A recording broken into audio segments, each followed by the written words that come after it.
Bonsoir et bienvenue à tous dans ce nouveau numéro de votre magazine Info 7. Et comme d'habitude, Info 7, nous sommes là pour décortiquer l'actualité de la semaine qui reste notamment dominée par cette catastrophe des inondations enregistrées dans la capitale de la République démocratique du Congo à cause des pluies diluviennes. Alors la nuit de samedi à dimanche, il y a eu même des Congolais qui ne sont pas arrivés chez eux à la maison à cause de ces inondations, notamment du côté de Tchangou et dans le Moamba. Madame, Messieurs, nous reviendrons également sur cette question qui continue à faire parler plus d'un Congolais, la situation sécuritaire dans la partie est de la République démocratique du Congo. Et pour décortiquer l'actualité de la semaine, nous avons le plaisir de recevoir sur ce plateau Moïse Mounidela, qui est président du CONADE, le parti conservateur de la nature et démocrate. Bonsoir. Bonsoir, madame. Ça fait un plaisir de vous retrouver sur ce plateau après plusieurs années. Oui, ça fait plaisir. Les souvenirs restent.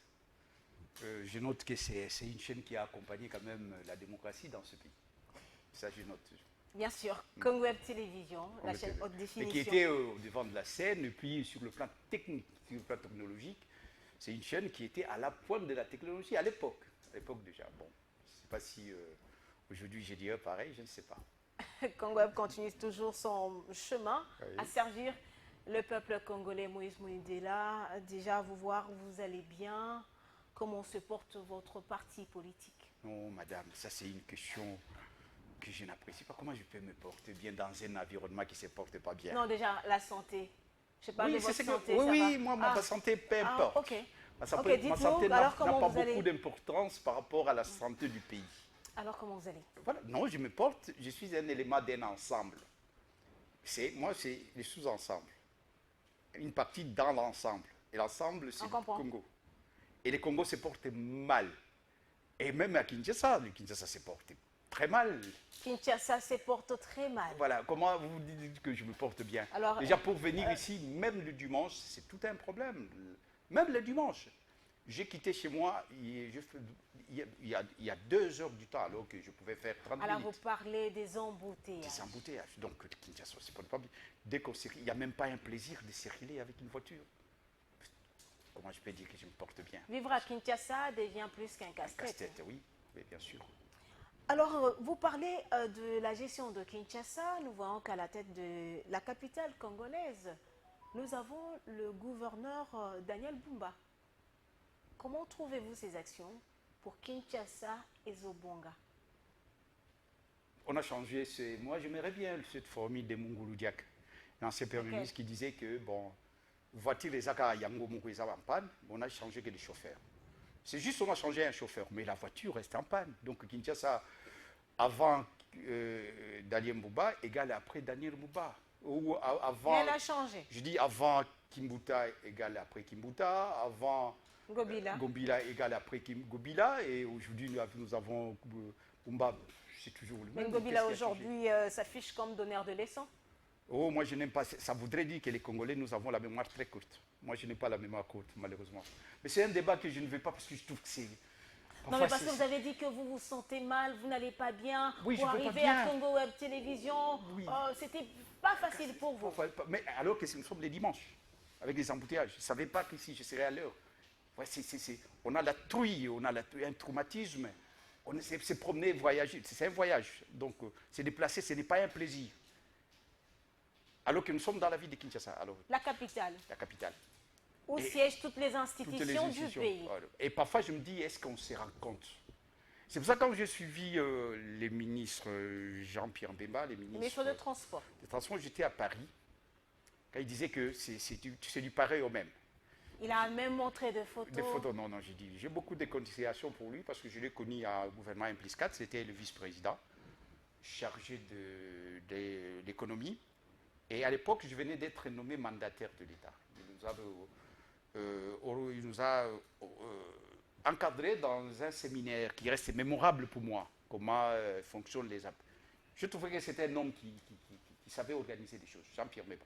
Mais le jour que je vis là démontrer pour dire que bon, Paris, Kinshasa, c'est pas même à Paris, mais je dis non, j'étais à Paris. J'étais à Paris, je suis allé même à l'aéroport accueillir quelqu'un qui venait du Canada. Je n'ai pas fait plus de 30 minutes. Je n'ai pas fait plus de 30 minutes. Ce qu'il dit, c'est faux. Donc, les embouteillages, ce qui se passe ailleurs, se passe au Congo. Et ce qui se passe au Congo ne se passe nulle part ailleurs. Ça ne se passe seulement au Congo. Au Congo, c'est incomparable. Il y a même Maman qui fait le Parlement du Rire. Oui, oui. Il a dit qu'il venait de Lubumbashi, il a fait 2 heures du temps. Mais de l'aéroport arrivé à l'hôtel, il a fait 4 heures du temps.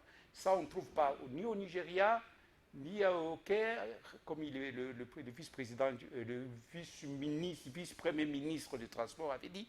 C'est incomparable. Alors, mais la situation à Kinshasa en ce qui concerne la circulation, est-ce un problème d'hommes, un problème des Congolais eux-mêmes? Selon vous, Moïse Mounidela, c'est quoi le problème? Non, je suis à l'aise parce que déjà j'ai un parti écologique.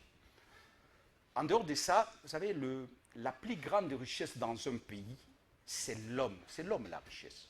Tout ça, c'est l'homme, le programme, l'éconogramme, tout ça, c'est l'homme. Donc, je dis que l'homme congolais, il faut tout d'abord investir dans l'homme congolais, qui a failli, qui a complètement failli. Si on a l'homme responsable, je dirais que... Est-ce que pouvons nous donner aujourd'hui raison à l'ancien président de la RDC, Joseph Kabila Kabange, qui avait dit qu'il n'a pas pu changer l'homme congolais? Moi, je ne suis pas là pour donner les statistiques. Si j'ai refusé même pour la ville de Kinshasa, j'ai dit tel est bien, tel n'est pas bien. Donc c'est comme si on n'a pas la mémoire courte. Sur l'homme. Oui, mais s'il a dit tant mieux. Mais moi je parle il y a des grands savants qui ont dit que la plus grande richesse dans un pays, c'est l'homme. Regarde, nous avons toutes les richesses du monde. On ne parvient pas à se développer. Vous avez mais voyagé. Les Congolais ne vivent même pas à la hauteur J'ai appris que vous étiez même à Paris, madame. Mais vous avez vu ce qui se passe ailleurs. Est-ce que vous croyez que les Parisiens sont plus que nous? En quoi? Mais ils sont plus que nous en termes du savoir. Que faut-il faire? Qu'est-ce qu'il faut? Il faut changer l'homme. Comment y arriver? À l'école, en famille. Oui, l'ordre commence déjà en famille. Hein. Non, il faut ranger bien les jouets. Non, on ne touche pas à ça. On ne détruit pas ça. La conscience. L'homme pétrit de valeurs. Et ça commence en famille. L'école, ce n'est qu'un prolongement. Mais cet homme qui a déjà fini son cursus... Non, mais il faut réformer cet homme-là. Il faut commencer. Parce qu'on a eu à un moment un programme de changement de mentalité. Hein. C'est très important, la mentalité. Parce qu'il y a tout ça dans les embouteillages en Kinshasa. Parfois, tu vois que c'est des embouteillages montés de toutes pièces. Quelqu'un peut laisser sa voiture sur la chaussée, mais il s'en fout du reste. Il laisse là. C'est pas parce que l'État ne fait pas correctement son travail. C'est tout un tout. Je ne vais pas porter le poids le doigt accusateur sur l'État. Nous sommes tous responsabilités et partagées. Mais l'État a une grande responsabilité. Par exemple, les ordures. Je pédais dans la voiture, je disais, mais si chez moi, chacun de nous pouvait mettre de l'ordre dans sa parcelle. Commencer à faire les tris, des ordures. Des ordures et tout ça, je pense qu'on peut résoudre déjà beaucoup de problèmes en dehors de l'État. Il y a des gens qui, chez lui, ils jettent des ordures devant la porte. Et parfois, il y a un caniveau, ils jettent là-dedans. C'est ça, c'est toute une culture. Ce n'est pas comme ça que la situation change. Une personne en train de rouler, le conducteur peut jeter les immondices, les jeter comme ça partout. Ouais, donc c'est un problème sérieux. Bon, moi c'est une problématique que je connais par cœur parce que j'ai un parti écologique. Oui, j'ai un parti écologique, je sais. Parce que les arbres, on a coupé. Par exemple, sur le boulevard. Le réchauffement climatique, on sent les effets du réchauffement climatique. Le boulevard, comment on peut couper les arbres? Qu'est-ce qui nous empêche de remplacer? On pouvait remplacer ça. Est-ce que vous connaissez le reboisement n'existe pas. Les rôles des arbres? Les arbres absorbent. Non, il n'y a pas ça. Il y a pelouse. La verdure, mais tout ça, on a coupé sauvagement. Et les Congolais ont ce plaisir de construire sans penser à entretenir les arbres. Ils peuvent construire comme ça tout un quartier où on ne trouve même pas un ou deux. Moi, je suis allé au Mali, je suis allé au Sénégal, de pays sahéliens, mais ils respectent les arbres comme tu n'as pas l'idée. Alors que nous, ça pousse comme des champignons sans que quelqu'un puisse entretenir, mais nous ne savons pas l'importance. On coupe, on détruit. Et déjà, quelqu'un a dit que, c'est Al Gore, le président, ancien vice-président des États-Unis, dit que le Congo, mais les Congolais n'ont plus des arbres. Ils n'ont plus la forêt. Il avait dit, si c'est moi, Moïse Mounidela, qui disait ça, on va dire, mais il raconte son histoire. Et il a écrit un livre où il dit que nous n'avons plus. Parce que ceux qui viennent là, ce sont des affairistes qui coupent les arbres Alors que nous avons la vocation d'être pays solution à travers le monde. On s'affiche comme premier poumon du monde. Avant, on était après le Brésil, mais aujourd'hui, c'est la RDC qui est le pays solution. Après l'Amazonie, aujourd'hui, c'est le pays solution. Mais on n'en tient pas compte. On n'est même pas conscient de cela. Et ça peut engager beaucoup d'emplois là-dessus. Malheureusement, heureusement. Mais malheureusement, on n'en tient pas compte. Alors, madame et messieurs, nous allons prendre ce premier dossier de notre rendez-vous de la semaine. La situation inquiétante vécue dans la capitale de la République démocratique du Congo.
En fait, une solution a été trouvée.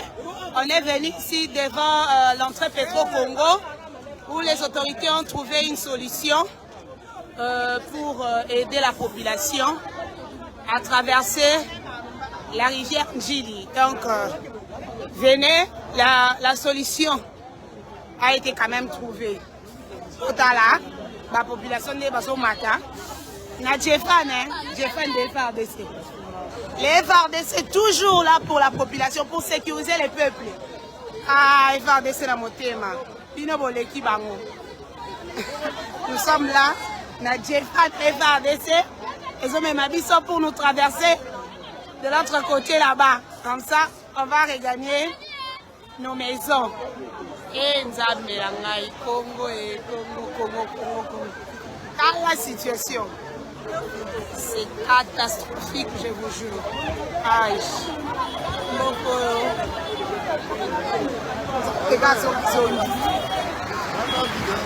Suite aux catastrophes naturelles qui est justement cette pluie diluvienne qui s'est abattue sur la ville de Kinshasa et qui a causé beaucoup de dégâts.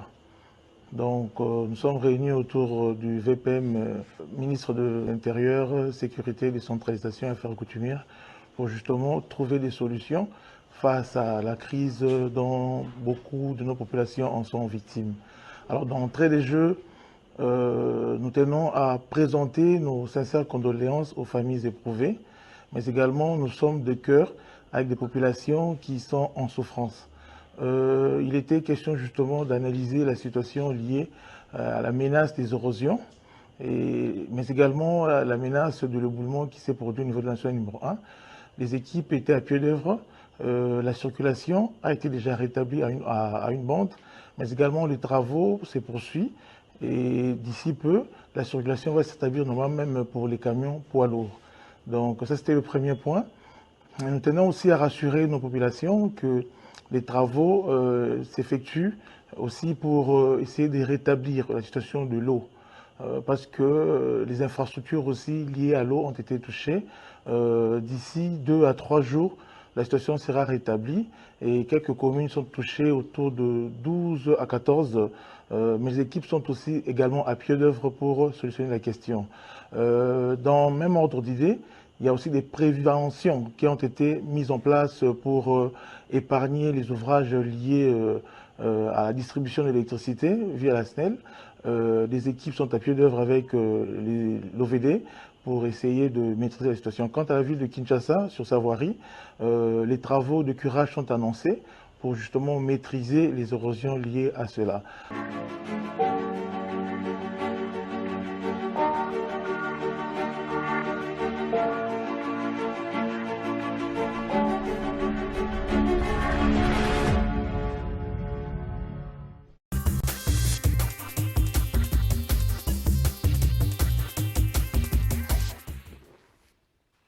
Moïse Mouindela, vous êtes conservateur de la nature. Comment est-ce que vous avez accueilli cette triste nouvelle, ces inondations qui ont endeuillé plus d'une famille à Kinshasa?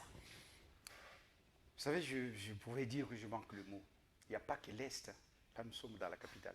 C'est-à-dire que nous avons des problèmes sérieux qui méritent quand même que les gens puissent s'atteler à ça. Que ceux qui nous gouvernent, ne puissent pas seulement regarder l'Est. Il y a l'Est, mais il y a 38 morts. Il y a des guerres, parfois, les affrontements, une nuit ou 2 jours, il y a 5 morts. Dis-moi, mais là, c'est 38. C'est aujourd'hui, mais demain, c'est ça combien? Donc, c'est pour dire que nous avons des problèmes sérieux qui méritent quand même que les gens puissent réfléchir. Donc, c'est pour ça que j'en appelle de tous mes voeux un gouvernement responsable. La cohésion nationale, ce n'est pas seulement à l'Est. J'en crois que c'est partout dans la République. À travers la RDC. Et là, les gens des familles sont brisés, séparés. 2 jours. Il y a plusieurs familles sans abri. Sans abri. Qui ont perdu les biens. Oui, alors donc, qu'est-ce que je vais dire? Il faut quand même que nous puissions... vous savez, la nature, elle se révolte lorsqu'elle n'est pas bien entretenue. Et c'est ça le cas de Kinshasa. Oui, Kinshasa. Et ça a toujours été comme ça. Il faut respecter la nature. Vous savez, nous les musulmans, il est dit qu'il faut respecter la nature. Même de l'eau de rivière, il ne faut pas en abuser lorsque vous prenez. Donc tout est réglementé. Parce qu'on réglemente. Malheureusement, on a l'impression que la nature n'est pas respectée à Kinshasa. Non. Parce qu'on voit des gens qui ont déjà même occupé les nids autour de la rivière. Voilà, la nature n'est pas respectée. Donc ça, c'est une conséquence. C'est pas la cause. On va dire au Dieu, les choses. Il y a même des gens qui vont vous dire, mais à Paris, il y a aussi ça. Mais non. Oh, à Londres, oui, mais non. c'est ce qu'on suit déjà. Hein. Non. En Allemagne, ça s'est passé dernièrement. Non, c'est pas comme ça. Je Alors, dis bien, chez nous, c'est sauvage. Chez nous, c'est à dessein. Je dis bien, lorsque vous bouchez les caniveaux, vous attendez à quoi? L'eau va déborder. Mais là, c'est pas ça. Et vous verrez, là-bas, même ça c'est fait, c'est une journée. Il y a même beaucoup. On sent quand même une mobilisation du côté des autorités qui ne vont même pas fermer l'œil. Les gens vont même dormir, pas à la belle étoile. Il y a des structures de la sécurité civile. La sécurité civile. Et c'est bien outillé, bien réglementé. Ce n'est pas comme ici. Il ne faut pas comparer l'incomparable. Parce que c'est comme si quelqu'un, parce que tel a volé, vous dites, mais l'autre a volé, mais pourquoi vous ne l'avez pas condamné, vous me condamnez? Oui. Non, ce n'est pas comme ça qu'on réfléchit, par analogie. Parce qu'en Allemagne, à supposer, on compare que ce qui est mauvais ailleurs. Mais ce qui est bien. Ce qui est bien, on ne compare pas. Quand vous parlez de l'Allemagne, les gens mangent 3 fois par jour, même plus. Il y a des routes, il y a des hôpitaux et tout. Mais c'est quand il y a le débordement de la pluie, on dit, même là-bas. Mais non, c'est caricatural. Mais la météo avait quand même alerté pour dire qu'on va enregistrer des fortes pluies. Est-ce que nous avons même des structures? Je parlais des structures quand il y a des... Il y a ailleurs, on prépare déjà qu'il y aura débordement, voilà comment on va faire. Ici, nous n'avons qu'une seule route. Vous trouvez normal pour aller en Djili, il n'y a qu'une seule route. Alors que, mais ailleurs, on prévoit, il y a du métro, il y a des trains, voilà, la ville est coupée en 2. Et les familles sont divisées. La balkanisation, bon, c'est des gros mots, mais je dirais, mais les familles... On peut dire que c'est déjà ça, parce que ceux qui sont à Tchangou vont préférer rester là-bas que de vivre ces calvaires, ceux qui ont passé une nuit sur la chaussée. Mais lorsqu'on avait déjà quand même annoncé des fortes pluies, les autorités pouvaient se mobiliser. C'est ce que je dis. Donc, il y a et les Congolais ont vu qu'il y a eu des tricycles là pour l'assainissement qu'on a sorti aujourd'hui. Plusieurs tricycles pour aller faire l'assainissement et l'écurage des caniveaux. Vous savez, lorsqu'on veut gouverner, on prévoit. Mais on a l'impression que ça n'a pas de sens. Non, la nature peut aller, mais au moins on a mis des structures au cas où. Mais chez nous, il n'y a pas au cas où. Qu'est-ce qu'on fait? Donc on est tenté de parer au plus pressé. Et regarde, l'image est apocalyptique. C'est apocalyptique, mais c'est triste, madame. Alors Moïse Monidela, face à cette situation, on voit quand même qu'il y a du côté des Congolais plusieurs inquiétudes, notamment lorsque une telle situation arrive et que la mobilisation est faible. Est-ce qu'on peut se dire que c'est les dirigeants qui ne prennent pas conscience de leur rôle ou c'est juste parce qu'on met une personne à la place qu'il ne faut pas? Il y a les hommes, il y a les structures. Moi, j'insiste beaucoup sur l'homme. Parce que c'est l'homme qui prévoit. C'est l'homme qui fait les programmes. J'insisterai beaucoup sur l'homme.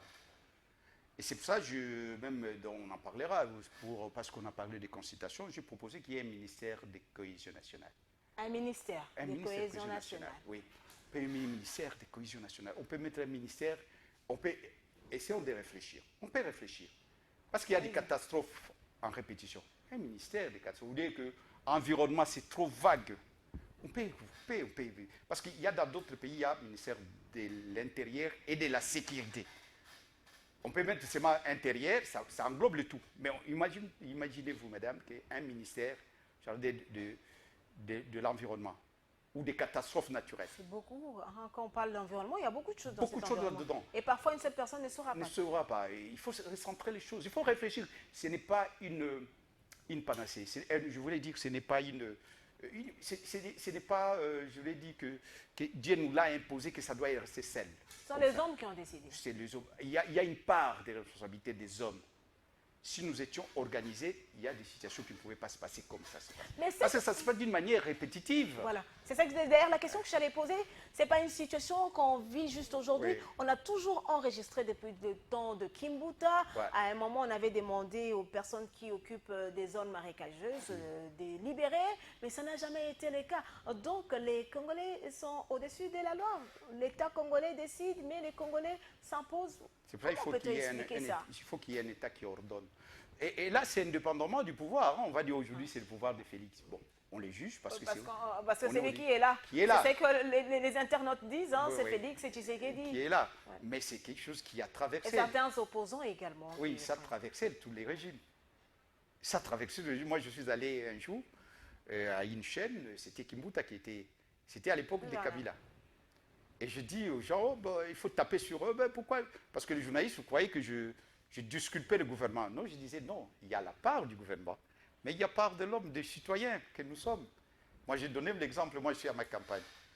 Mais je dis que parfois je me dis, mais si on ne fait pas garde, ma campagne, oui, le journaliste me disait, mais vous là, vous êtes bien. J'ai dit, mais chez moi, vous n'imaginez pas que parfois il faut gronder, il faut râler, on peut jeter les ordures comme ça, dans la cour. Oui, si vous ne faites pas garde, mais ça va se remplir par les sachets. On laisse dans une parcelle.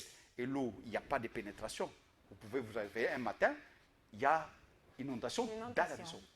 Et c'est à ma campagne. Des bouteilles en plastique, si on ne prend pas garde. Donc ce n'est pas seulement. Et c'est l'État, Félix, doit envoyer des gens chez moi pour balayer. Je l'ai dit. Kabila, à l'époque de Kabila, je disais ça aussi. Oui, à un moment, on entendait des gens qui disent, des immondices devant. Non, l'État, non, je crois que cette culture-là, moi je dis, non, nous avons notre part de responsabilité, nous citoyens. Chaque citoyen, oui, bien sûr. Il faudra les mesures coercitives pour que la population arrive à les faire. Donc l'État doit complètement jouer son rôle. Oui, madame, je risque de me répéter. L'État a une responsabilité avérée. Voilà. Mais les citoyens aussi. Exact. Les citoyens aussi, faisons notre part. Est-ce que nous faisons notre part? Ces raisonnements-là, ce n'est pas la première fois, c'est un sujet que moi j'ai déjà réfléchi à ça. Non, mais on se rappelle quand même que du temps de Mouzé, il nous a donné les Fimbu. Oui. Avec les Fimbu, tout le monde avait... On comprend que les Congolais ont juste besoin de ça, de ce genre de mesures, pour changer. Je comprends que ce n'est pas les Fimbu d'une manière concrète, c'est les Fimbu dans la tête, peut-être, essayer de taper les nerfs des gens, mais les Fimbu, est-ce que c'est faisable dans les parcelles? Moi, je vous parle des choses concrètes. Il pleut, les gens jettent des ordures. Et les policiers, on va mettre les policiers à chaque parcelle, il y aura un policier là. Donc ce n'est pas un problème. Alors Moïse Monidela, toujours avec votre chapelet en main, et du coup, on se rappelle que c'était la fin du Ramadan. Et on a vu les musulmans à travers la RDC, les musulmans à travers le monde qui ont célébré cette période de jeûne. Mais quand même, vous, musulmans de la RDC, vous avez passé cette période alors que la RDC est agressée dans sa partie est avec les carnages de Goma. Merci pour la question, madame. Je commencerai par là. Je rends hommage à tous les musulmans. Je les félicite pour avoir accompli, si ma mémoire ne me trahit pas, c'est le 3e pilier de l'islam. Il y a l'attestation de la foi que Dieu est unique. Il y a la prière. Il y a les jeûnes du mois de Ramadan. Il y a les zakats, donc l'aumône. Et puis il y a la visite à la Mecque. 5 piliers. C'est le 3e pilier de l'islam. Un pilier qui compte. Je salue les musulmans congolais. Ils ont bien respecté ça. Et le Congo, c'est un pays islamique. Peut-être les gens ne savent pas. Un pays islamique. Il y a beaucoup de musulmans au Congo. Oui, il y a beaucoup de musulmans. Et ça ne date pas d'aujourd'hui. Hein. C'est notre histoire. Mais parfois, on se rend compte, on croit que c'est l'islam, c'est une religion importée. Si l'islam oui, plusieurs personnes pensent que c'est une religion importée. Si l'islam est une religion importée, le christianisme aussi, c'est une religion importée. Le protestantisme aussi, c'est une religion. L'islam, c'est pas une religion. Malgré tout ça, vous restez fidèle à votre religion. Oui, nous restons fidèles. Mais le problème, c'est qu'aujourd'hui, vous avez dit, nous célébrons le Kimpangis. Pourquoi pas les musulmans? Ces jours-là devaient être aussi chômés, payés. Pourquoi pas? Oui, nous sommes dans la République. Le jour où vous finissez le ramadan doit être un jour chômé et payé. Oui, mais je comme on honore aujourd'hui Simon Kimbangu le 6 avril. Et pourquoi pas les musulmans? Pourquoi on va dire, mais on va multiplier les jours fériés? Bon, mais nous sommes dans la République, n'est-ce pas? Et pourquoi on va faire de cette journée une journée? Oui, parce que les musulmans, nous sommes aussi, c'est la République. La République est laïque. Mais les jeunes, on observe ça dans toutes les religions quand même. Hein. Oui, mais par exemple... Pourquoi on doit faire de cette journée pour les musulmans une journée particulière? Il y a des pays où cette journée-là est chômée. Je parle du Mali, je parle du Sénégal. J'étais au Sénégal il n'y a pas très longtemps. Au Sénégal, il y a beaucoup de chrétiens, mais ces jours-là, les gens respectent les raisons, ils restent chez eux. C'est chômé et payé. Voyez, les autres peuvent partir au travail. On peut faire ça. C'est question de réfléchir et faire comprendre aux musulmans que vous êtes dans la République. Et la République est laïque. Personne n'est au-dessus de la loi. Il n'y a pas de citoyens de seconde zone. On peut dire que les musulmans, ce jour-là, vous restez chez vous, même si vous travaillez, vous n'êtes pas sanctionné. Il y a moyen de faire l'accommodement. Mais je salue quand même le président de la République qui, ça fait 3 fois, je vois le président de la République recevoir le musulman. Et ça, dîner avec eux, échanger avec eux. Et c'est ici l'occasion de lancer un appel aux musulmans de s'organiser. Et ce que je dis pour les autres, je dis nous devons nous organiser pour être respectés. Si on n'est pas organisé, on ne va pas nous respecter. On enregistre maintenant des fractions. Hein? Oui, il y a des fractions et ça ne nous honore pas. Ça ne nous honore pas. Alors, comment est-ce que vous avez passé cette période-là avec la situation sécuritaire? Oui, nous avons prié. L'islam, c'est une religion de paix. Oui, de paix. De paix. Et à salam, quand on se salue, salam, c'est de paix. Et c'est pour ça que je dis bien, même pour ceux qui sont tentés de vouloir un dialogue, il faut intégrer les musulmans. Si on veut un dialogue inclusif, mais ceux qui pilotent, ils vont piloter ce dialogue inclusif. Il faut que là aussi les musulmans soient bien représentés. Donc, vous voulez dire que la démarche de l'ECC-SENCO, on devait voir aussi... C'est une bonne démarche. Je salue, mais on doit intégrer les musulmans. Parce que les musulmans, on les exclut toujours. Oui, généralement, on voit qu'ils sont un peu... Ils sont toujours exclus. La CENI, plusieurs fois, c'était des protestants, des catholiques, mais jamais un musulman. Et dans beaucoup de décisions comme ça, alors que nous sommes dans la République. Madame, Messieurs, prenons à présent ce deuxième dossier. On se retrouve juste après pour un autre débat.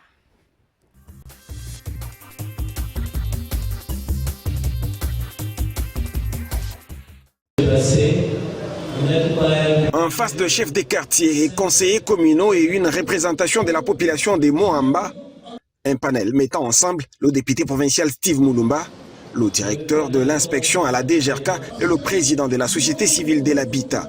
Il est question du lancement de l'activité de sensibilisation entre bailleurs et locataires dans la logique de résoudre les conflits qui existent entre eux. Pour John Mandikou de la DGRK, parmi les intervenants, les impôts et les taxes se payent avec la sensibilisation. Je pense que les impôts et les taxes se payent d'abord avec la sensibilisation.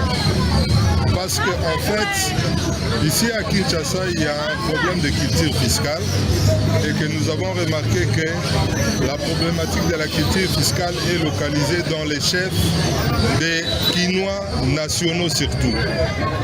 Et qu'avec cette campagne, on est en train de cibler cette catégorie justement pour essayer d'élever l'option une fois pour toutes, pour qu'ils sachent qu'il va falloir remplir ses devoirs civiques au fin de pouvoir donner à l'exécutif provincial les moyens de sa politique. Il y a 9 ans que la loi 15/025 a été promulguée par le chef de l'État, mais sans efficacité. Paulin Kabeya estime que ce cadre est une occasion de la vulgariser pour permettre aux bailleurs et locataires de bien connaître leurs droits et devoirs. Par rapport à cette loi, nous avons voulu que cette campagne soit lancée et heureusement que l'honorable nous a aidés. Le problème est que la finalité pour nous est que les conflits entre locataires et bailleurs soient régulés.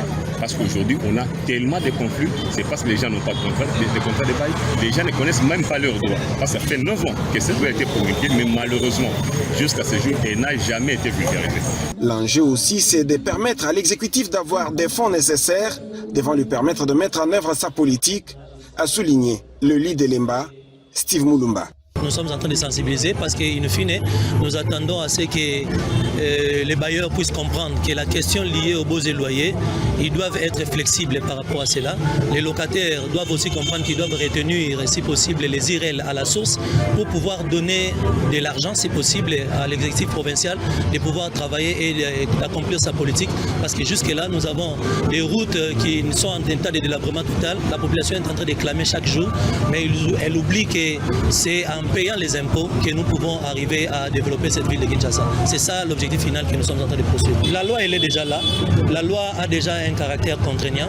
Et je pense qu'après avoir fini cette étape de sensibilisation, nous allons contraindre aussi l'exécutif à pouvoir procéder aussi à la contrainte si possible. Parce qu'on dit en droit que la loi est dure, mais ça, c'est la loi. La campagne ainsi lancée devra s'étendre dans les jours à venir dans le reste des districts de la capitale.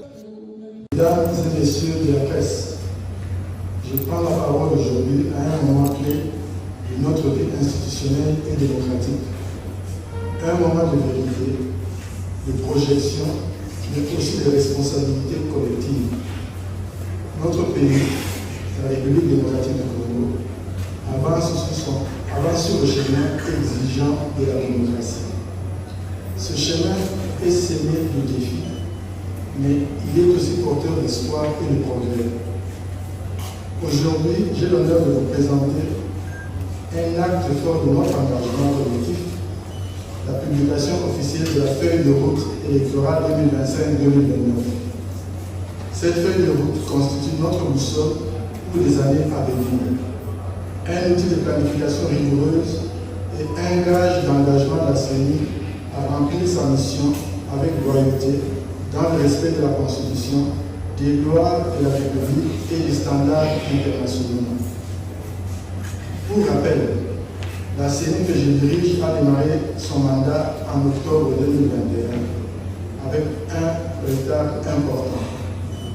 Mon équipe et moi avons souffert d'un calendrier très serré. Ce qui devait être un marathon s'est transformé en sprint. Mais nous avons tenu. Nous avons tenu parce que nous avions une exigence morale, éviter tout glissement. Parce que personne ne voulait revivre le traumatisme du report des élections de 2016 à 2018. Et nous nous étions fixé un objectif suprême, organiser les élections dans les délais constitutionnels. Et nous l'avons fait.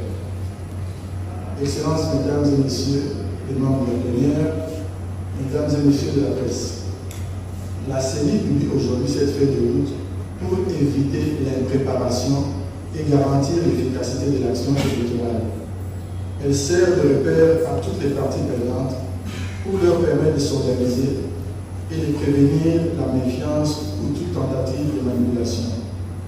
Nous savons, par expérience, ce que signifie le manque de temps.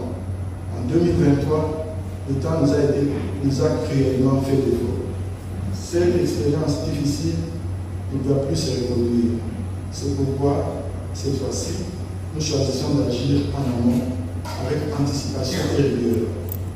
Nous voulons avoir le temps de planifier sereinement, de tirer pleinement les leçons du passé, d'améliorer nos méthodes et nos outils.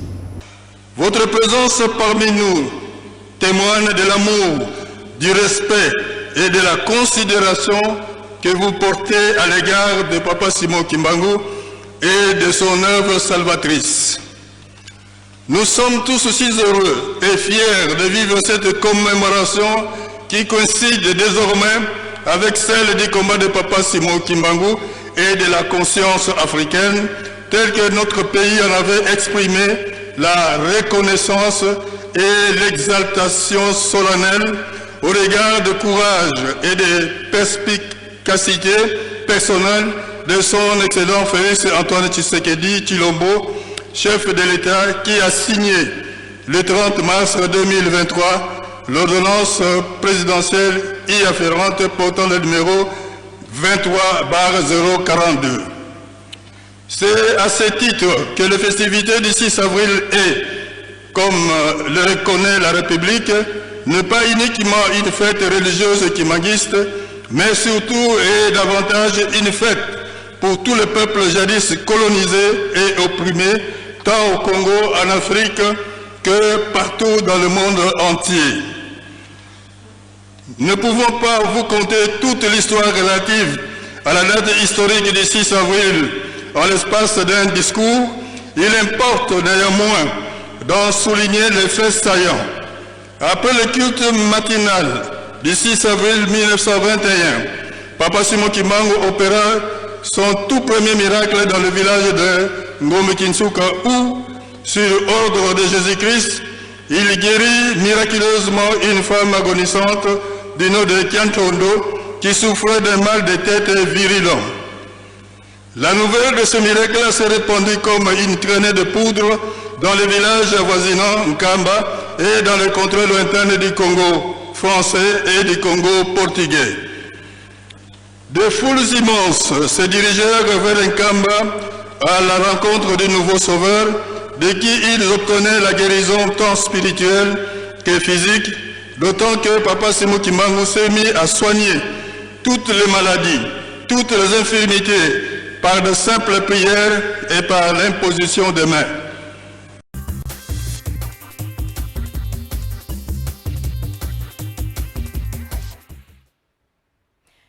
Avril, désormais chômé et payé en République démocratique du Congo. Moïse Mundila, que représente le prophète Simon Kimbangu pour vous?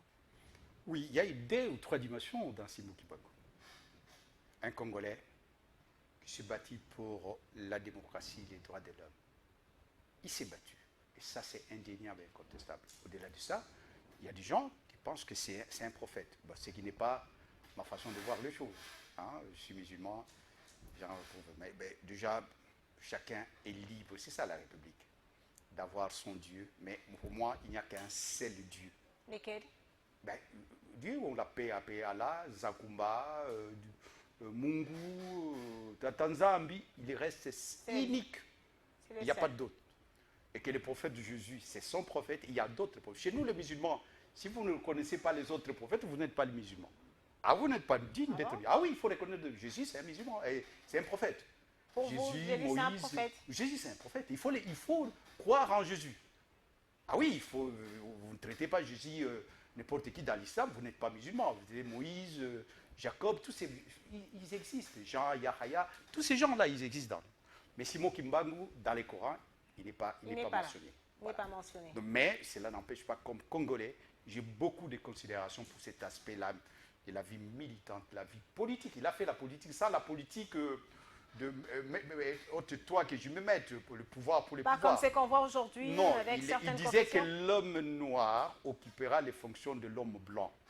C'est un combat. Déjà, dire ça, mais c'est révolutionnaire, madame, à l'époque. Mais les gens vont me traiter d'un malade mental. Alors, est-ce que vous êtes d'accord avec ceux qui estiment que la situation actuelle, c'est l'accomplissement de la prophétie de Simon Kimbangu? Quelle situation? Laquelle? La situation que traverse le pays maintenant, la RDC, avec les débats qui étaient lancés dernièrement de réviser la constitution de la RDC, c'était donc la question est trop vaste, madame. Là, je vous vois venir, je ne crois pas que la constitution, donc Simon Kimbangu avait dit... Oui, c'est ce que les gens disent. Il faut réviser. Parce que là, c'est parce que... Il faut réviser d'une manière intempestive. Derrière, oui. C'est pour appuyer ce que vous avez dit. Oui. C'est que l'homme noir va faire ce que l'homme blanc faisait. Oui. Alors, avec cette démarche de réviser la constitution, donc le pouvoir allait être plus donné à l'homme congolais de changer, de développer son pays. C'est un peu caricatural ce que vous dites là. Vous n'êtes pas d'accord avec ça? Non, je trouve vous ne voyez pas les choses de cette façon? Non, je trouve que vous mélangez beaucoup de choses à la fois. Donc aujourd'hui, nous avons une constitution, il faut la respecter. Il faut respecter cette constitution. Elle ne nous empêche pas. Les autres disent que pour réguler la circulation, c'est la constitution. Les salités qu'on trouve là, c'est la constitution. Non, il ne faut pas exagérer. Si on déplace les débats, là on déplace. Est-ce que le combat de Simon Kimbangu nous avons besoin de la cohésion nationale. Et il faut éviter des sujets qui fâchent. Par exemple, ces sujets-là, aujourd'hui... Ah, c'est un sujet qui fâche. Aujourd'hui. Donc vous êtes parmi ceux-là qui n'étaient pas d'accord. Oui, un sujet qui peut nous diviser aujourd'hui, qui divise les Congolais. Alors qu'aujourd'hui, on a besoin, comme le président de la République a amené les gens... Moïse Mounidela n'était pas d'accord avec ce sujet. Le président de la République vient faire quelque chose. C'est un discours fédérateur, mémorable, où il appelle les gens, venez. Résolvons tout d'abord le problème de l'ex. Et après, on verra. Oui, mais cela n'empêche pas quand même que vous puissiez... Non, sinon on risque de mélanger les choses. Non, en un mot seulement, est-ce qu'aujourd'hui, les changements de la Constitution... Non, mais parce qu'on parlait de Simon Kimbangu, avec ce que les gens disent, les gens racontent, pour dire que certains politiques sur ce plateau l'ont dit, que c'était dans la prophétie de Simon Kimbangu. C'est ce que je dis, on mélange des choses. Alors dites-nous, est-ce que son combat... Là, on mélange les torchons et les serviettes. Il ne faut pas mélanger les torchons et les serviettes. Est-ce que son aujourd'hui, combat est le pays brille. Il brille à Tchangou. Le pays brille à Tchangou. On peut dire que le pays... Dinda. On peut dire, je peux employer, au lieu de briller, je peux dire Dinda. C'est ça le problème. Nous devons résoudre les problèmes des Congolais. Il y a Mobondo, il y a à l'Est. Voilà les sujets importants. C'est comme ça. La priorité aujourd'hui, c'est la paix. La paix, la paix. Le reste viendra. Je ne dis pas une constitution. La constitution, ce n'est ni le Coran, ni la Bible. La constitution, on peut la toucher. Encore qu'il faut toucher dans les articles qu'on doit toucher, qu'on peut toucher. Révisable, comme on dit. Tel que la Constitution prévoit déjà sa manière de révision. De réviser. Il y a des articles qu'on ne peut pas tout toucher. C'est immuable. C'est vraiment, on a mis un cadenas et puis on a jeté la clé dans la mer qu'on ne peut pas toucher. Et pour toucher, en tout cas, c'est très compliqué. L'article des savants, par exemple. Donc, moi, je crois... Alors, Moïse Mounidela, on parlait de Simon Kimbangu. Est-ce que son combat est honoré aujourd'hui? Oui, son combat est honoré. Là, c'est encore le président Félix qui a fait ça. Moi, j'ai fait ces débats, j'ai écrit. Je ne suis pas contre. J'ai plusieurs fois écrit par rapport à ça. Plusieurs fois écrit, madame. Je ne suis pas quelqu'un qui vient sur des sujets que j'ai beaucoup en amont, j'ai beaucoup réfléchi déjà. J'ai réfléchi sur ça. Et qu'est-ce que vous avez dit? Parce que ça touche le musulman. Il y a des musulmans, ils disent, mais pourquoi les Kimbangu? J'ai dit non. Quand je vois Kimbangu, le militant, Kimbangu, le combattant de la liberté, et il mérite cette journée, je ne suis pas contre. Mais si on dit Kimbangu, le religieux, nous les musulmans, nous avons le droit aussi vous l'avez démontré. J'ai démontré, oui. Voilà. Alors, vous avez suivi le président de la Commission électorale nationale indépendante qui a donc présenté une feuille de route pour le processus électoral 2025-2029. Comment est-ce que vous avez trouvé... Est-ce que c'est réaliste? Je trouve que ce n'est pas réaliste. Ah, c'est pas réaliste. Non, ça risque de paraître fantaisiste. Et pourquoi vous dites ça? Mais aujourd'hui, nous avons encore un problème. Nous avons un problème de la paix. Vous croyez vraiment que les élections, on va les faire les élections à l'Est, il y a comme ça, dans ce climat, ils parlent de les élections. Ça risque de chauffer encore les nerfs des gens. Ça risque encore de donner des prétextes. Dans le moment n'était pas bien choisi. Non, est-ce que c'est ça la priorité? Je crois qu'il faut savoir. Vous savez, lorsqu'on se réveille le matin, ce n'est pas regarder la télévision qui est important. Ce qui est important, c'est manger les gens. Donc il faut prioriser. Ça ne veut pas dire qu'on ne va pas regarder la télévision. Hein? Mais le chef de famille va dire non. Il met tout d'abord l'argent dans la poche. Un ventre affamé n'a point d'oreille. Oui. Et autre temps, autre messe, je voulais dire qu'il faut programmer les choses par rapport au temps, par rapport aujourd'hui. Nous parler d'une élection. Oui, mais est-ce qu'il est à même de parler de cette élection aujourd'hui? Est-ce qu'il a la légitimité nécessaire? Peut-être qu'il a la légalité, mais la légitimité, il y a des gens qui les contestent. Alors qu'on est en train même de contester les chefs de l'État, vous le savez, ce n'est pas un sujet tabou. Moi, je suis là pour parler de ça. Et je sais que même quand je suis allé aux consultations, j'ai dit non, il y a un mandat, le président doit continuer son mandat. Il n'est pas question, pour moi, c'est la ligne rouge. Sinon, on crée un précédent fâché. Autant je dis ça, autant je dis qu'il ne faut pas prolonger le mandat du chef de l'État. Mais alors, parlant du processus électoral, on fera quand même un pas en arrière. On a vu pour Denis Kadima, c'était un pari gagné, organiser les élections au niveau de communes. Aujourd'hui, on a des conseillers communaux qui n'ont jamais siégé. Madame, on ne peut pas parler de Kadima qu'il a réussi un pari. Non, il ne faut pas se moquer des Congolais, madame. Ah, c'est pas la, un pari gagné, parce qu'on a dit qu'il y a eu plusieurs processus qui sont passés. J'ai dit que c'est un sujet qui fâche. Okay. Il ne faut pas remuer la merde, ça va sentir mauvais. Vous avez dans le monde où il y a un vote, où les gens votaient chez eux avec des machines pendant 7 jours. C'est une élection chaotique, catastrophique, que le Congo n'ait jamais connue. Le président de la... je ne vais pas parler du président, il y avait la justice, mais qui rend sous la présidence du président. Il y a un jargon, on dit le prononcer c'est au nom du peuple. Et les présidents représentent ces peuples-là. La justice a sanctionné au moins 100, je ne sais pas combien de candidats, parce qu'ils avaient des machines de fraude chez eux établies. C'est la justice, ce n'est pas moi. Et il y avait même d'autres, une autre liste. Alors, si sur 500, s'il y a au moins 250, ça voudrait dire que cette chambre-là est truffée de fraudeurs. Et on dit en droit, la fraude corrompt tout. Lorsque vous avez un parlement corrompu comme ça, qu'est-ce que vous attendez? Mais nous avons dit, on ne va pas brider la République. On accepte. Vous, mon idée là, et votre parti. Oui, mon parti. Oui, je ne vais pas engager ici, je ne vais pas engager les autres. En tout cas, nous avons dit, bon, ok. On accepte quand même, on avance. Pour le bien du pays, on avance quand même. Il y a un président de la République, il y a des institutions, on va faire l'opposition républicaine.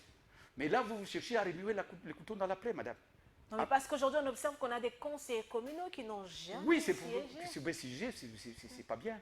Fallait-il organiser vraiment Oui, il fallait organiser parce que la Constitution le dit. Mais ce n'est pas à lui encore. Là, je peux les disculper.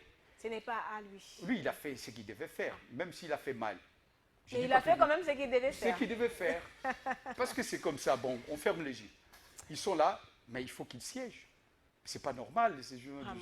Oui, et depuis qu'ils ont fait des sit-ins, c'est comme si personne n'accorde une attention à leurs actions. C'est extrêmement grave. Et là, c'est en RDC. C'est la RDC, oui. C'est grave. Madame, Messieurs, prenons ce troisième dossier. Gouvernement d'union nationale, des consultations se poursuivent. On en parle juste après.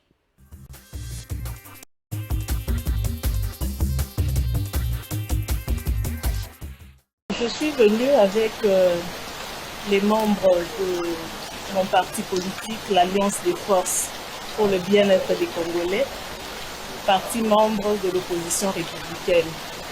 Et nous sommes venus pour répondre à un devoir patriotique. Notre parti est un parti qui affectionne la République. Alors, à l'appel du chef de l'État, face à l'agression que nous connaissons dans notre pays, nous sommes venus pour unir nos forces afin, comme je viens de le dire, de répondre à un devoir patriotique et donc notre patrie d'abord et la République en avant. Nous avons donné les frustrations que nous, l'opposition, nous connaissons depuis l'avènement de ce pouvoir et entre autres les arrestations injustifiées. Nous avons proposé une justice équitable et nous avons dit comme priorité pour ce gouvernement, la priorité de ce gouvernement devrait être de mettre fin à la guerre et aussi la récupération des territoires occupés. C'est ça notre priorité pour l'instant.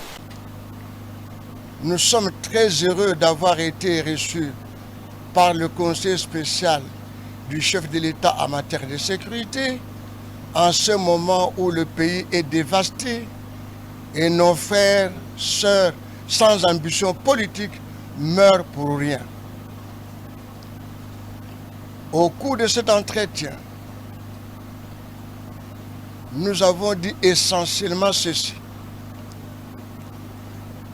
Tout en félicitant le chef de l'État, Félix Antoine Tshisekedi Tshilombo, d'avoir fait un grand pas pour la formation d'un gouvernement d'union nationale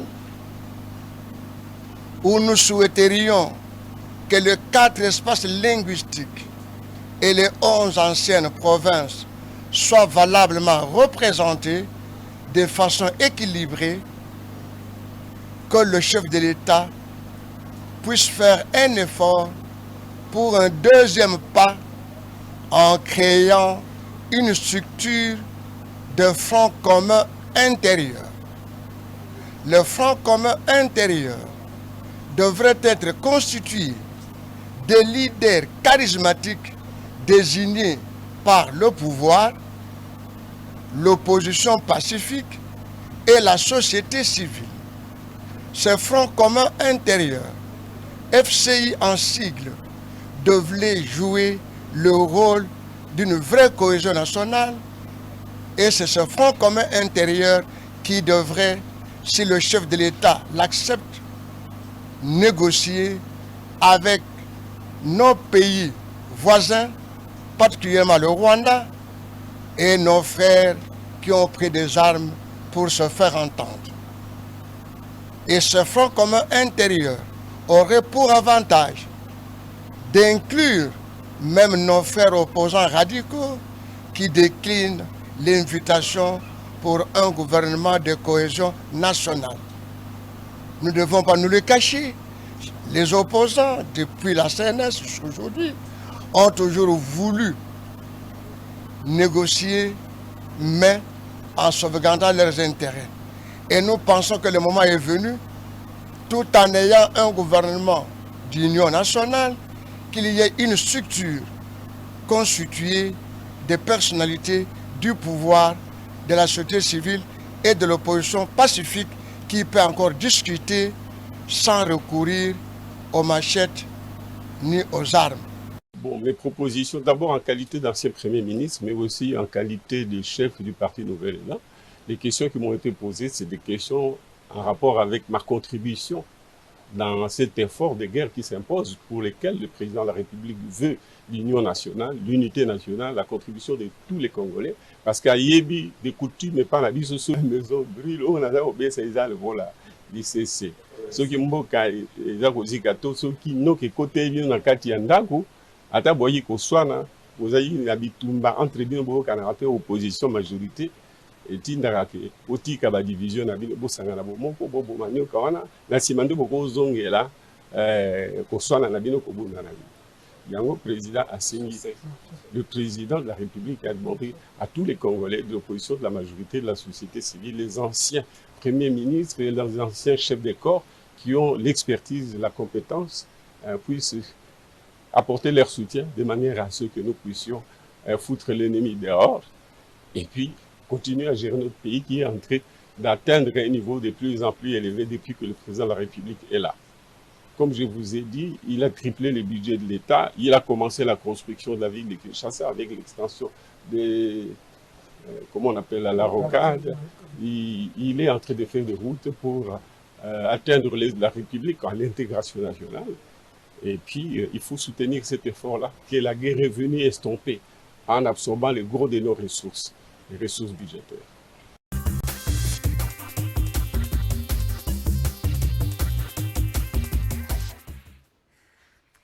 Gouvernement d'union nationale, Madame, Monsieur, vous le savez que certains opposants ont refusé la main tendue du président de la République, Félix-Antoine Tshisekedi. Dans le lot, on retrouve Moïse Katumbi, mais à la grande surprise de plus d'un Congolais, Moïse Mounidela, connu comme un proche du président de l'Ensemble pour la République, Moïse Katumbi, a accepté quand même de rencontrer le conseiller spécial du président de la République en matière de sécurité. Dites-nous, comment vous vous êtes retrouvé là-bas? Ça aurait été mieux déjà que vous voyez Moïse Mounidela défiler en consultation et parler comme vous faites les autres. Bien sûr, ouais. Parce que vous êtes sur ces plateaux. Ah ben, je pense que Maurice Gigando, vous pouvez bien voir. Oui. Là, il y a des illustrations, vous pouvez bien voir Moïse Mounidela. Quand vous êtes sur le plateau, on savait que vous serez j'ai donné la réponse déjà là. Je pense que ça pourrait être. Donc, je vais répéter. La répétition est la mère des sciences. Allez-y. Comment je me suis retrouvé là? Je me suis retrouvé là parce que j'ai été révolté. Très révolté. Vous avez lâché Moïse Katumbi. Très remonté. Pourquoi vous commencez par... allez-y, allez-y. Bon, je pose les questions des Congolais. C'est ce que les Congolais ont dit quand ils vous ont vu en face du professeur Ebérand et son équipe. je recommence. Je dis, j'étais révolté, remonté. Lorsque je vis à la télévision une cohorte où, je peux dire, l'entrée de la police rwandaise chez nous. Sur le sol congolais. Sur le sol congolais. Un cortège de la police rwandaise venir réguler la situation dans notre ville de Goma. Ça m'a révolté. Je dis, mais tiens, les Rwandais, chez nous, après, tout ce qu'ils veulent, d'une manière ostentatoire, venir avec les polices là, ça m'a révolté. En tant que citoyen, tout court. Et lorsque le président de la République fait un appel pathétique, patriotique et démocratique pour dire, mes chers amis, venez. Venez en dépit de tout ce qui nous divise et en dépit de toute notre différence. Défendons le pays. Et nos divergences. L'intégrité nationale. Oui, le pays est en danger. Notre demeure prend de l'eau, prend du feu. Notre maison commune brûle. Et je devrais rester insensible. On ne restait pas insensible à un tel appel d'un frère, d'un compagnon d'élite. Vous dites, je suis proche de Moïse Katumbi. Je ne le refuse pas. Je ne suis pas un renégat, moi. Mais autant je ne suis pas un renégat, il faut remonter dans mon histoire. Alors dites-nous dans l'histoire, qu'est-ce que c'est? L'histoire, je suis un cofondateur historique et authentique de l'UDPS. Je suis aussi frère de Félix Tshisekedi, c'est ce que vous ne savez pas, c'est ce que beaucoup de gens ne savent pas. Et lorsque moi j'ai commencé la politique, parce que je vous vois venir, Moïse Katumbi, après c'est mon jeune frère. Mais pourquoi ils ne m'ont pas rejoint? Est-ce que vous l'avez consulté lorsque vous êtes Non, parti? mais rejoindre quand j'ai commencé la politique. Quand vous avez commencé la politique. Je m'opposer à Mobutu, madame. Okay. J'ai une histoire. Vous croyez que moi je suis tombé en politique comme un cheveu dans la soupe? Non. Oui, mais c'est ce que certaines personnes pensent. Quoi? Mais la vérité est que j'ai commencé à 83. À 83? Oui. Mon jeune frère, peut-être il avait 10 ans. Il ne m'a pas rejoint. Je pouvais dire qu'il m'a trahi. Pourquoi il ne m'a pas rejoint? Pourquoi Moïse Katumbi ne m'a pas rejoint? Après, j'étais ministre. J'étais ministre de la République. J'étais mandataire de l'État dans ce pays. Mais Moïse Katumbi et mon jeune frère, ils étaient avec Kabila. Mais on restait frères. Pourquoi ils ne m'ont pas rejoint? Parce que moi, je suis l'aîné, pour parler de mon jeune frère. Donc je pouvais dire que mon jeune frère m'a trahi. Parce que j'avais un parti. Et même quand on m'arrêtait, mon jeune frère, ils n'ont jamais démissionné parce qu'on m'arrêtait. Plusieurs fois, j'étais... Ils étaient toujours avec... Ils étaient toujours avec Kabila. J'étais arrêté plusieurs fois dans ces pays pour les combats. Et ces combats-là, à l'époque, je faisais avec Félix. Hein. Félix, donc, quand je parle de Félix, son père, c'est mon père. Le père de Félix, c'est mon père politique. Nous avons cheminé ensemble. Parce que les gens ne savent pas. Félix pouvait dire aussi que je l'ai trahi. Mais je suis allé avec Félix, je suis allé avec... Auparavant, c'était Fayoulou. Pourquoi? Parce que Fayoulou, c'était les résultats des cogitations à Genève. On avait dit, bon, c'est Fayoulou. Et moi, je dis, bon, c'est comme c'est Fayoulou. Et après, mon frère s'est rétracté. Moi, je suis resté dans cette logique. Après Moïse, moi, j'ai été nommé dans ces pays. J'ai été nommé à l'OGFREM, une société juteuse, avec un salaire juteux, mais j'ai refusé. Pourquoi? Parce que j'étais solidaire avec Moïse Katumbi, parce qu'à l'époque, on l'accusait de ne pas être des pères et des mères. Et j'ai dit, c'est une injustice. Je n'accepte pas une injustice. Autant, quand on disait, on arrêtait Tshisekedi, on disait qu'il était fou, le père, moi je disais que ce type n'est pas fou. J'étais dans ces combats, je trouvais même injuste. Et lorsqu'on a dit que Tshisekedi Félix n'avait pas un diplôme, j'ai dit, c'est faux. Tshisekedi était dans une grande université. L'UDPS, je considère comme une grande université. Je l'ai défendu. Et quand il s'agissait de Moïse Katumbi, je l'ai défendu. Oui, je suis un homme de principe. Pour ceux qui me connaissent, c'est parce que dommage, les gens ne me connaissent pas. Ils ont caricaturé Moïse Katumbi, je devais être avec Moïse Katumbi. Mais je dis Moïse Katumbi. Et ils sont allés loin, certaines personnes sont allées loin pour parler même d'une trahison. Vous l'avez trahi. Ben, voilà que je n'ai pas trahi. S'ils savent d'où je viens, mon parcours, ils ne diront jamais ça. Moi, je pouvais crier que mon jeune frère ne m'a jamais soutenu. Quand je menais des combats, vous ne l'aviez pas fait.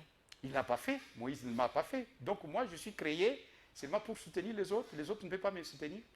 Je ne peux pas être candidat président de la République. J'ai déjà été ministre dans ces pays. Il y a des candidats de président de la République qui n'ont aucun passé, aucune expérience ou une expertise, mais moi je l'ai. J'étais mandataire de l'État, j'étais ministre, je suis président de mon parti. Mais j'ai soutenu Moïse Katumbi. Mais j'ai mon parti. Le plus important, j'ai mon parti. Donc c'est la décision du parti en bonne et due forme. C'est la décision du parti. La décision du parti. Et j'assume cette décision comme tu ne veux pas. Je regretterais de ne pas être dans ces considérations. Pourquoi? Pourquoi? Parce que je suis allé faire des propositions concrètes. Alors, qu'est-ce que vous avez dit? Vous avez essayé de proposer la création de quelques Oui, par exemple, le ministère de la Cohésion nationale. J'ai proposé qu'il puisse y avoir une charte de cohésion nationale pour éviter ce qu'on apprend. Mais on est en train de... il y a des Congolais qui crient à la taille du gouvernement. Vous allez encore proposer un autre... Non, on peut fusionner. Okay. On peut fusionner, oh madame. On peut fusionner, ça c'est un ministère important pendant ces moments. Les ministères, c'est par rapport à un besoin. On ne crée pas un ministère. Aujourd'hui, il y a un besoin de cohésion nationale, n'est-ce pas? C'est ce que le président... Pourquoi le président a une majorité? Il pouvait dormir avec sa majorité, une majorité débordante. Mais il dit non, malgré cette majorité, je dois... J'ai besoin d'eux autres. Alors donc, il faudra que tous les Congolais viennent, qu'on réfléchisse ensemble pour protéger la RDC. C'est une bonne idée que je salue. Et je fais beaucoup de propositions. Mais dites quand même aux Congolais qui n'ont pas eu le temps de vous suivre, c'est que vous avez dit au conseil spécial du président de la République. Je dis, par exemple, qu'il faut qu'on puisse bannir les discours orduriers, les discours irrédentistes, communautaires, qui divisent. Et il faut qu'on puisse bannir ça. Et c'est pour ça que j'ai proposé une charte, la charte de la cohésion nationale. Et quelle sera l'utilité de cette charte? Ah ben, cette charte, c'est comme la charte des Nations Unies. Qui trace, qui dit là, il y a un cadre d'action qu'il ne faut pas sortir de ça. Et vous pensez que c'est cette charte qui va résoudre le problème aujourd'hui? Oui, c'est la mentalité. Oui, ça peut résoudre. Qu'est-ce qui va résoudre le problème? Au commencement, il était la guerre au Rwanda, c'est quoi? La radio Mikoline. Au commencement, il était là. Madame, j'étais vice-ministre de la presse et de l'information. Je sais l'importance. C'est que vous êtes, peut-être vous ignorez. C'est le 4e pouvoir. Vous ne savez pas que c'est le 4e pouvoir? Vous ne savez pas que même Hitler, au commencement, était la parole. Même dans la Bible, on dit le commencement était la parole. Vous avez, c'est une force, ça. C'est pour ça, dans cette quête de cohésion nationale, il faut par exemple une chanson patriotique. À l'époque de musée, on a vu de musique. Vous savez, la musique a une force. J'ai proposé pas mal. Alors, cette question que j'ai vue d'un internaute qui a commenté pour dire non, Moïse, mon idée là est à la recherche d'une santé politique. Oui, mais si tel est le cas, où est le problème? Mais le problème, c'est que Moïse, mon idée là, a existé. Il existe, il existera. Pourquoi? Parce que je fais la politique, pas des connivences et des convenances, je parle de la politique des consciences. Je ne fais pas la politique des procurations. Par procuration, par conviction, pas par instrumentalisation. Parce que certains ont parlé même d'un débauchage pour crédibiliser le processus de Félix Tshisekedi. Ce qui est vrai, on peut dire, j'ai crédibilisé dans quel sens? Le président a appelé tout le monde, je suis venu. On va débaucher...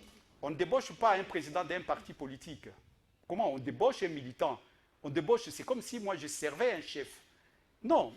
Moïse Katumbi, c'est quelqu'un que j'ai choisi. Ah oui, parce que dans l'opinion, on pense que vous servez Moïse Katumbi. Non, je ne sers pas Moïse Katumbi. Moïse Katumbi était candidat et je l'ai soutenu. C'est comme Moïse, toi, soutenu Moïse Katumbi.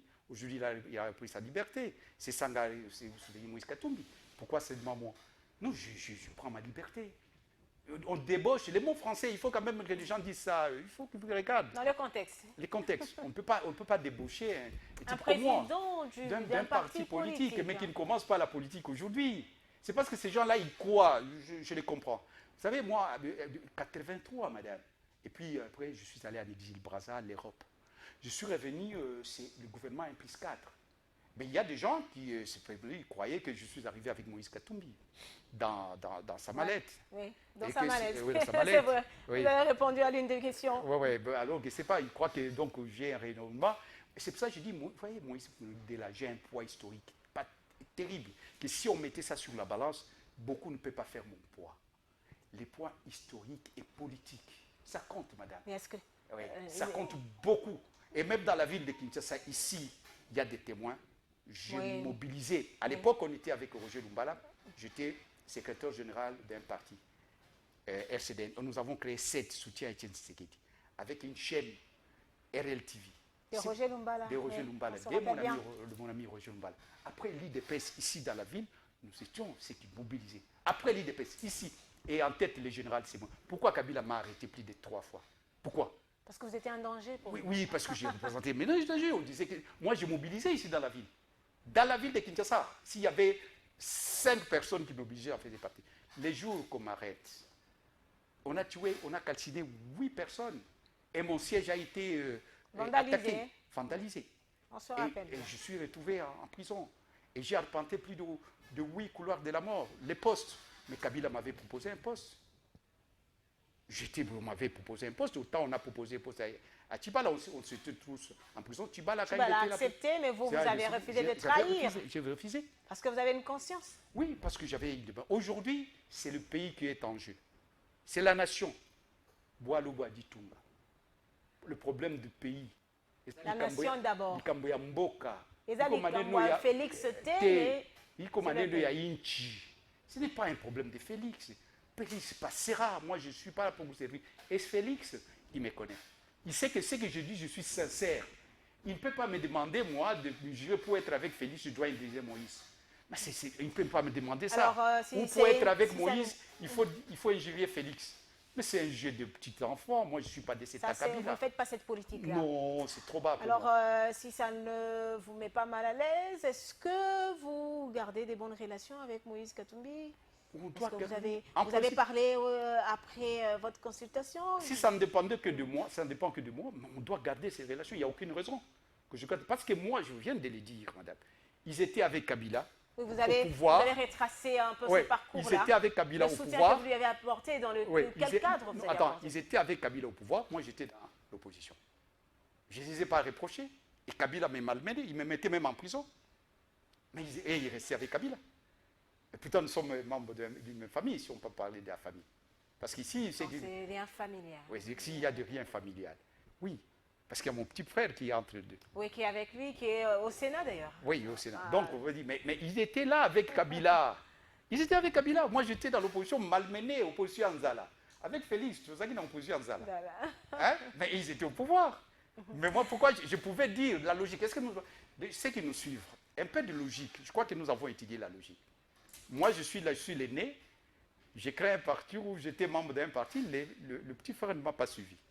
Il est allé ailleurs. Il est allé ailleurs. Et vous n'avez même pas fait un problème. Je n'en fais même pas un problème. Vous avez compris que c'est ça la politique. Oui, c'est la politique. Mais non, moi, j'ai choisi ma voie.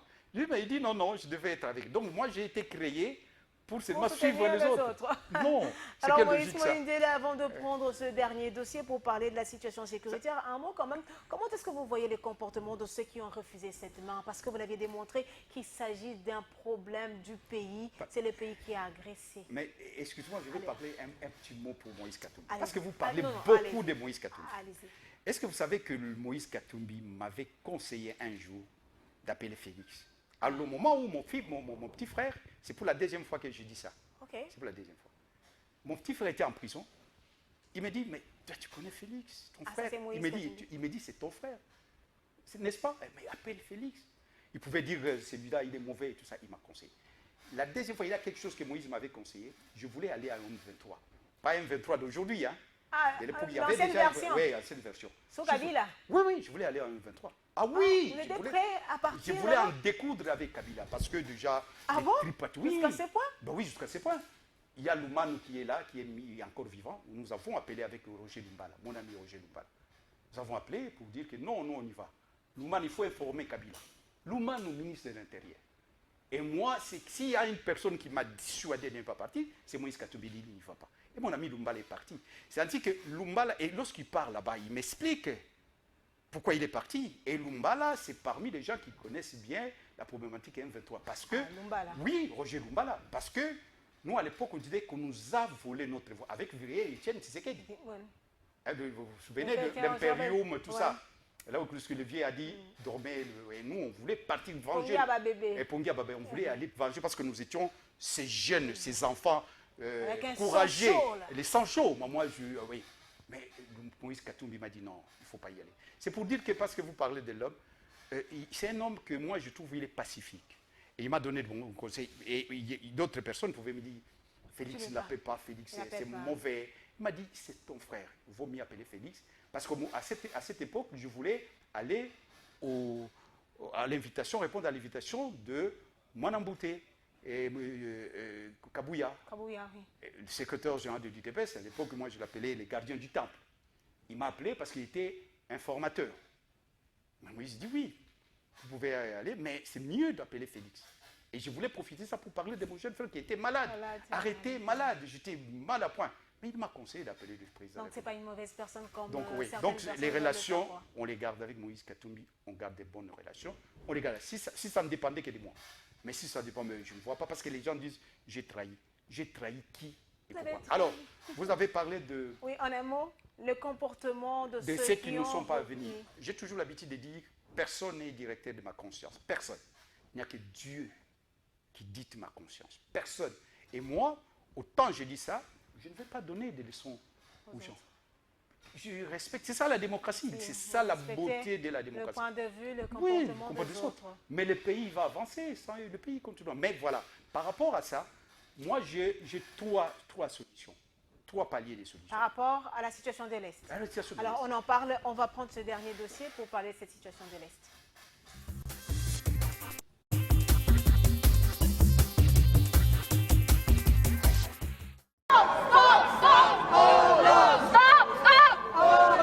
Les différentes associations congolaises rejointes par des activistes de la région flamande se sont retrouvées dernièrement sur la place de l'Opéra d'Anvers pour sensibiliser et faire entendre leur voix aux différentes communautés vivant dans la capitale flamande. On veut expliquer aux gens que s'il n'y a pas les Congo, il n'y a pas les GSM. Donc le but, c'est vraiment de toucher les citoyens lambda pour qu'eux aussi, quand ils iront chez eux, ils puissent demander mais finalement, qu'est-ce qui se passe au Congo? Avec ce message, nous voulons dire non, stop. Il faut arrêter parce que non seulement notre message s'adresse aux Congolais seulement, mais à la communauté internationale surtout. Parce que pour le moment, on n'a pas beaucoup d'appui, on n'a pas beaucoup de soutien. On voit comment nos gens meurent, comment le président de la République et tous les autres se démènent pour trouver un compromis, mais le compromis qui n'arrive pas. Donc pour cette journée, on s'est dit, on se met ensemble pour dire stop. Après 30 ans, c'est assez. Partout, que ce soit au Congo, en Europe, en Amérique, la diaspora congolaise s'élève. Et nous croyons qu'il y a une saison nouvelle qui arrive pour notre pays. Voilà pourquoi nous apportons ce message d'espoir. Comme annoncé, ils se sont rendus à la mairie et ont déposé leur mémo reçu par le collaborateur de la nouvelle bourgmestre d'Anvers. Ces initiatives éducatives font partie des mesures pour garantir la mémoire de la réparation des victimes des violences liées aux conflits armés et des crimes contre la paix et la sécurité de l'humanité. Patrick Mouyaya, porte-parole du gouvernement, en explique les enjeux. Nous étions dans une table ronde qui parle d'appropriation, c'est-à-dire que nous tous, nous devons comprendre l'enjeu derrière et la nécessité pour nous de marquer notre solidarité, non plus seulement malheureusement pour les victimes du passé, mais aussi pour les victimes actuelles. Donc il ne faut pas oublier, il ne faut jamais répéter et il faut commencer à guérir. Ces programmes éducatifs sont destinés à sensibiliser la jeunesse congolaise au Génocide et aux tragédies vécues par le pays depuis 1993. Le directeur général adjoint du FONAREV soutient qu'il faut regarder du côté des victimes. Depuis 2019, le gouvernement s'était engagé à tout mettre en œuvre pour que justement la situation des victimes dans notre pays puisse évoluer et que nous ne puissions plus regarder du côté des bourreaux, mais cette fois-ci regarder du côté des victimes. Et l'objectif de cette table ronde était justement de pouvoir permettre à ce qu'il y ait une appropriation collective de ce qu'est le Génocide. Actuellement, ce que recherche le gouvernement congolais, c'est l'appropriation du Génocide dont l'histoire ne doit jamais être oubliée. Le premier intérêt, c'est que le Génocide constitue une rupture avec le silence assourdissant face à la tragédie humaine que vit le Congo depuis plusieurs décennies. Vous savez, dans ces pays, il y a plus de 10 millions de morts, près de 7 millions de déplacés internes, des vies fauchées, des enfants désorientés, des femmes violées systématiquement, des femmes enterrées vivantes. Mais face à tous ces massacres, qu'est-ce qu'il y avait en face? Rien du tout. Toutes ces victimes étaient réduites au silence. Le Génocide permet de faire une rupture avec ces silences. Patrick Mouyaya a indiqué que même maintenant, il y a des dépeuplements dans plusieurs coins du pays sous occupation. Même dans les événements que nous vivons actuellement, il y a des dépeuplements, on brûle les archives, il y a des populations qu'on vient remplacer, en tout cas au niveau du ministère de l'Intérieur. Il y a un travail en cours qui s'est fait, mais nous savons aussi, par exemple, à Kichiché, il y a eu un ciblage de groupes ethniques. Ce sont tous ces éléments qui sont constitutifs déjà de ferment du génocide, mais qui a un cheminement qui va permettre d'y arriver, le tout pour des besoins économiques. Et c'est pourquoi d'ailleurs le FONAREF tire une partie de son financement de la redevance minière, parce qu'il faut que le Congolais soit réparé, parce qu'ils sont ciblés, parce qu'ils ont des terres bénies. Cette mobilisation collective a pour objectif de renforcer la mémoire historique et d'éduquer la société sur les drames du passé afin de prévenir leur répétition et amorcer une véritable reconstruction nationale.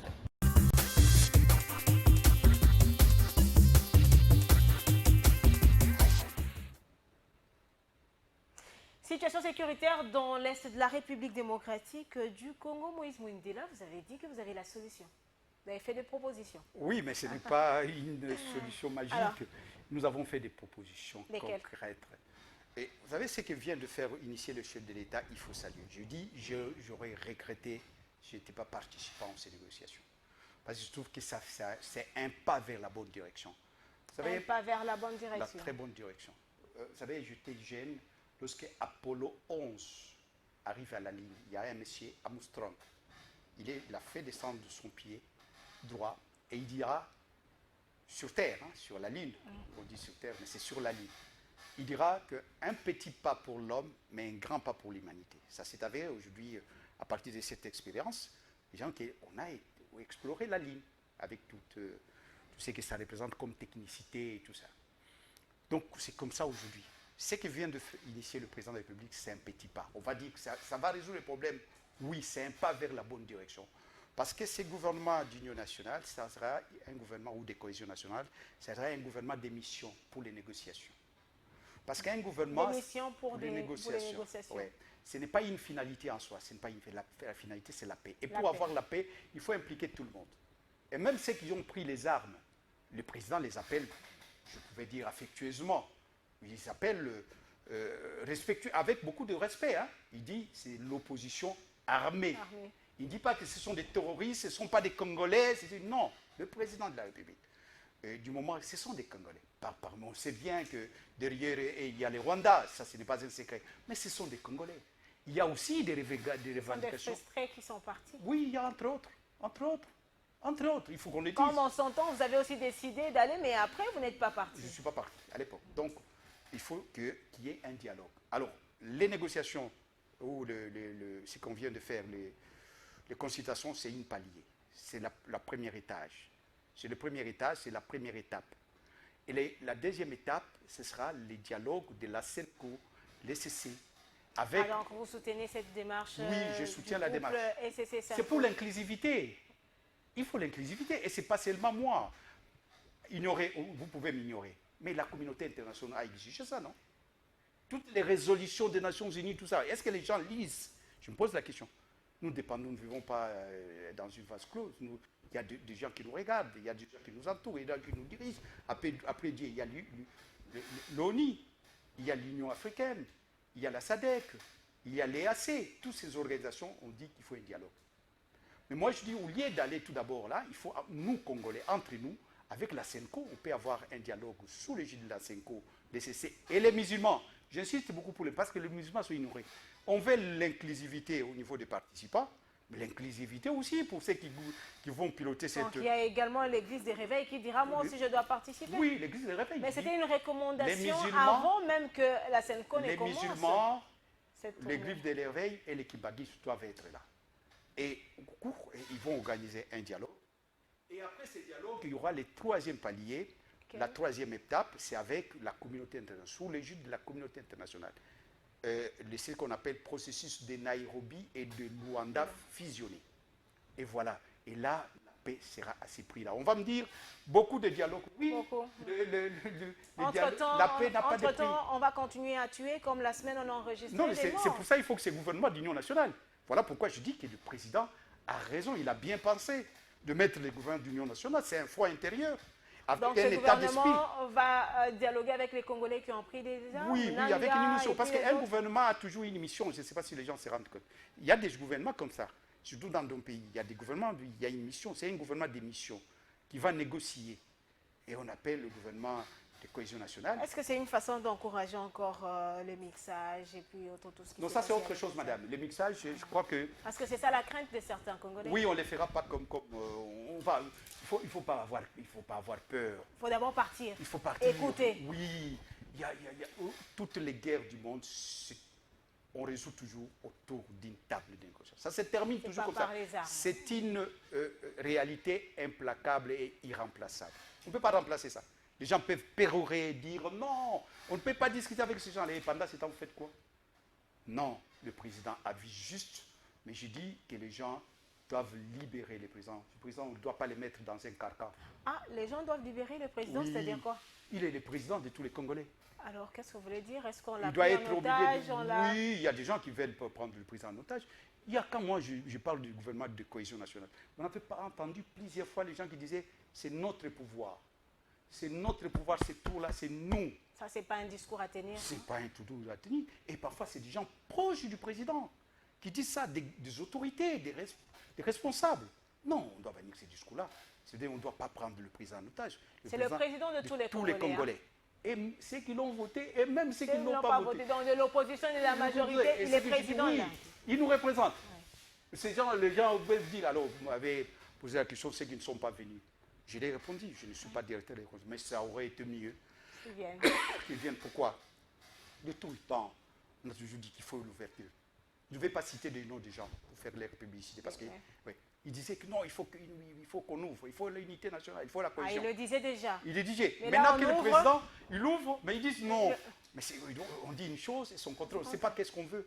Peut-être qu'ils ont honte de la population, et les gens diront... C'est pour ça, je m'assime, quand le pays brille, quand les choses sont dures, il faut que les durs s'engagent, il faut que les fils, les dignes fils disent non, nous irons. Alors Moïse Monidé, là on est en train d'aller petit à petit vers la fin de cette mission Info 7. Mais si la démarche de la SENCO n'accepte pas cette ouverture d'intégrer les autres confessions religieuses? Comment ils vont refuser? Ah, le père des églises refusait que le musulman, moi je suis musulman et je me sentirais... Certaines personnes estiment que parce que après la rencontre du Vous savez, président madame, de la République je suis en train d'écrire peut-être un livre, mais c'est un long article. Okay. Je vais transformer ça en livre. Pourquoi? Qu'est-ce que j'ai dit? Qu'est-ce que vous dites? Les relations entre l'Église catholique et l'UDPS. Je voulais dire, l'UDPS était pour moi un partenaire de l'Église catholique. J'ai remonté les temps depuis 1956. Depuis 1956, l'UDPS, c'est toujours l'Église catholique, la conscience africaine. Les manifestes de la conscience africaine, c'est 56. Il y a l'abbé Maloula, Joseph Iléo et Joseph Ngaloula, les trois, ils étaient des catholiques. La cause, et qui nous a amené là où nous a amené l'indépendance, c'était un réquisitoire sévère contre le Belge après l'indépendance. Après Mobutu, c'est quoi? C'était l'Église catholique qui était toujours là, Monseigneur. Et nous, lorsque nous étions arrêtés, il n'y avait personne qui venait nous voir. À l'époque de Mobutu, c'était l'Église catholique. L'Église catholique. Et moi, j'étais perdu. Ma famille ne savait pas où me trouver. C'était l'Église catholique. Et un père blanc qui venait célébrer les messes. Et quand il célébrait, on se disait, alors que j'étais musulman, je ne manquais aucune messe. Parce qu'on se disait, c'est la dernière messe. Parce que nous étions là, personne ne savait où on était et quel sera notre sort. À l'époque de Mobutu, c'est des années 80, 83, 84, 85. Et avec Mobutu, c'était pire. C'était pire. Et c'était l'Église catholique. La marche du 16, c'est toujours les chrétiens. Moi, j'étais en prison, libéré à cause de qui? C'est l'Église catholique. Il y a beaucoup de cadres de l'UDPS qui ont bénéficié de l'Église catholique. Ces relations sont devenues tendues une fois que l'UDPS a accédé Gilbert Kakonde travaillait à l'université à côté de Monseigneur Tchibangu. Omer Kamba, Boussaki, je dirais Sita, Joseph a été, c'est toujours l'Église catholique. Il y a des gens qui sont vivants, qui savent. Monseigneur Mulumba, le petit frère de Tshisekedi, c'est un catholique. Donc l'UDPS est le parrain entre guillemets, c'était les catholiques qui nous aidaient, qui aidaient les gens de l'UDPS. Les enfants de cadres de l'UDPS étudiaient dans des écoles catholiques. Donc moi, je suis bénéficiaire de la magnanimité de l'Église catholique. Mais cela étant, je suis musulman. Les Émirats, je dis, il faut l'inclusivité. L'inclusivité, ça commence aussi par des gens qui vont diriger. Et c'est pour ça que je dis même Kadima, il va très vite en besoin. Il faut un petit peu, qu'il dose un peu, qu'il attend un peu. Parce que sinon, ça risque de mettre encore de l'huile sur le feu. Parce que ces gens vont dire, ah, c'est même Kadima, avec les mêmes méthodes qui nous a amenés en 2020. 2018.